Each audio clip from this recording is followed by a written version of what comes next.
buenas noches. Nos encontramos en el programa En la Línea con nuestra amiga Georgina Gaxiola y su servidor Félix Fuentes. Ojalá que todos estemos bien en estos días en que ha empezado la crisis, y lo digo principalmente por las señoras, por las amas de casa, que todos los días van a los mercados y se encuentran con los constantes aumentos de precios en los productos básicos, principalmente los alimenticios. ¿Yo qué les digo? Ustedes lo padecen. Las señoras que van de compras, que tienen que hacer muchos esfuerzos para completar el valor de los productos, porque también hay que decirlo, hay jefes de familia que ya no tienen el suficiente dinero, los suficientes recursos para cubrir los gastos diarios de cada domicilio. Pero bueno, es cuestión de hacer un esfuerzo. Como dice un dicho popular, es momento de empezar a apretarse el cinturón, de hacer las compras necesarias y de no hacer dispendios, Georgina. Así es, Félix. Estaba revisando unas cifras de pobreza en México y vemos que la clase media es a partir de un sueldo, de un ingreso de 5,000 pesos para arriba. De 5,000 a 14,000 pesos pertenece según la OCDE. ¿5,000 pesos mensuales o...? Mensuales. Oye, ¿cómo se puede vivir con 5,000 pesos mensuales? No sé, sobre todo los que tienen hijos y demás, ¿no? Precisamente a eso iba. Entonces, de 5,000 pesos mensuales a 14,000 eres parte de la clase media en México, según la OCDE. Y menor de 5,000 pesos estás en pobreza. Imagínate cuál va a ser la cifra de la pobreza extrema. Te quiero decir, ni me lo quiero imaginar. El 43% de la gente en México es pobre, Félix. Es decir, no tienen ni esos 5,000 pesos. Fíjense, Georgina nos está dando una cifra que a mí me parece optimista. Nos dice que el 43% de nuestra población es pobre. Yo he escuchado, perdón, Georgina, otras cifras peores, hasta de 60% de pobres en nuestro país, y creo que me estoy también quedando corto con ese número. Pero bueno, por eso les decía que en estos momentos de crisis no hay que malgastar. Hay que comprar estrictamente lo que necesitamos para la alimentación cotidiana de nuestras familias y para saldar los gastos de todo lo demás.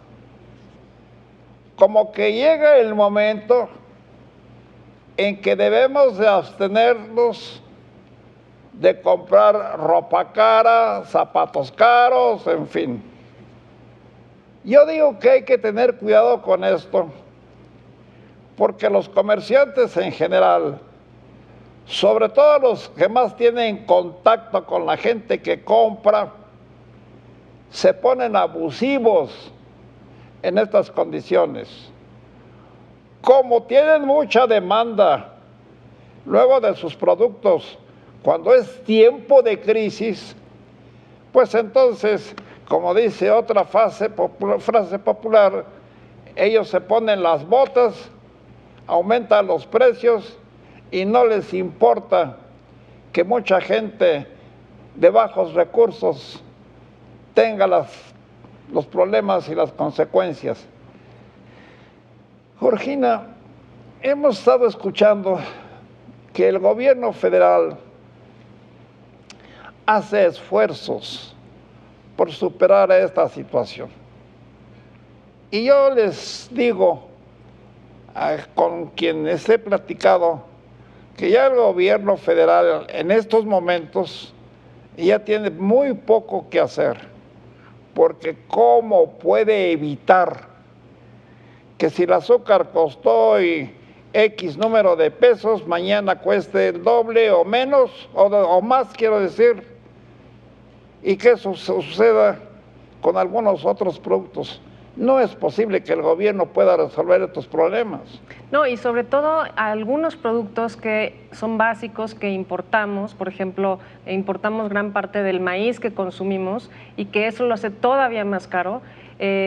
Por ejemplo, la gasolina también, que importamos en un 70% de Estados Unidos, también es más cara. Y aunque el presidente hoy precisamente inaugura la refinería de Dos Bocas,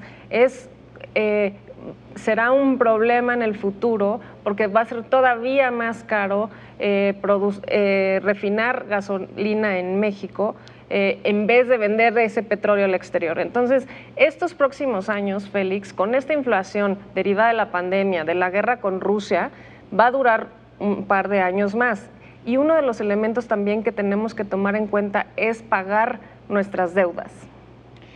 Esas son las consecuencias que padecemos todos los del mundo, porque si se establece o sucede una guerra entre Ucrania y Rusia, pues cualquiera de nosotros puede decir, a nosotros no nos va a afectar, y qué nos importa que allá se estén peleando si están en el otro lado del mundo.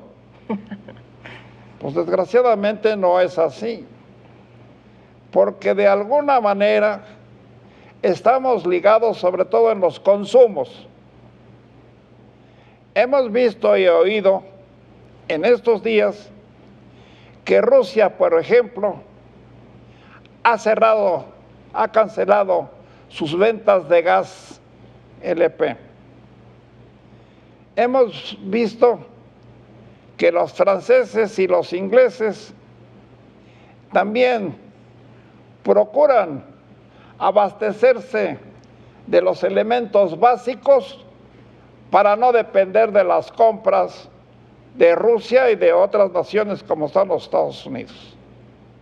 Y todo eso también nos llega a México, porque aunque estamos en el otro lado del continente o del mundo, perdón, eso no quiere decir que no nos afecte el disparo de la gasolina, que eso de la gasolina ya se convirtió en una especie de trauma para todos los consumidores, porque, como tú lo estás diciendo, ya la gasolina, aparte de haberse encarecido, es difícil estarla consiguiendo, porque se advierte, se siente que algunas naciones productoras de este combustible están limitando sus ventas, están aumentando sus abastecimientos, y todo esto nos afecta a nivel mundial.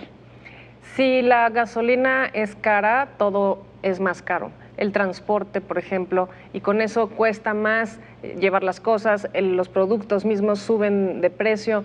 Es un círculo vicioso, bueno, círculo de la economía. Ni tan vicioso, es un círculo grosero. Sí, pero del que no vamos a salir pronto, aunque diga el gobierno que está haciendo todo, que está subsidiando la gasolina, que subsidia la electricidad. Él no tiene control sobre la canasta básica. Hubo un tiempo, que lo hablamos aquí en el programa, que se pusieron de acuerdo para subsidiar algunos productos de la canasta básica durante 6 meses. De aquello han pasado creo que ya 3. Entonces, ¿qué va a pasar en 3 meses? ¿Todavía va a ser mucho más caro?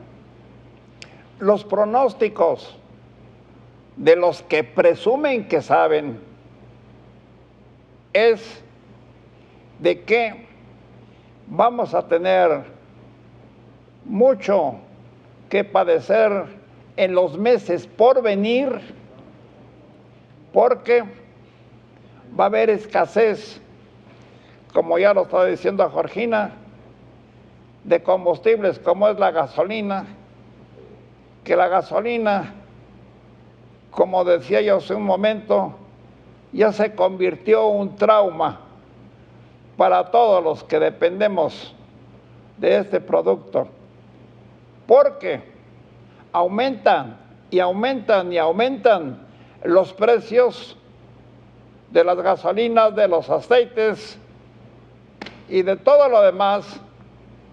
¿Y qué hacemos?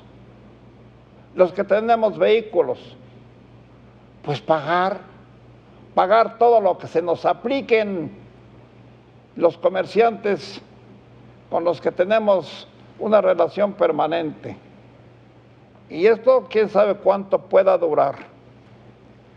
Yo digo que si logramos brincar más o menos en buenas condiciones estos problemas de aquí a diciembre, pues a lo mejor nos va bien, pero a lo mejor también, o a lo peor, vamos a llegar a enero o febrero del año entrante y vamos a sufrir consecuencias peores, Georgina.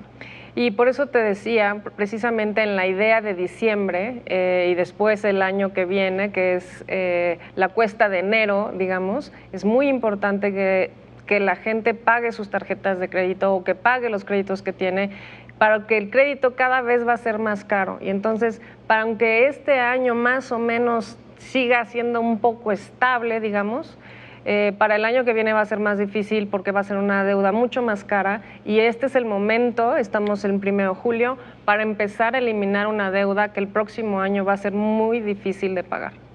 Esa cuesta de enero ya se convirtió en una colina sí, muy empinada y difícil de escalar.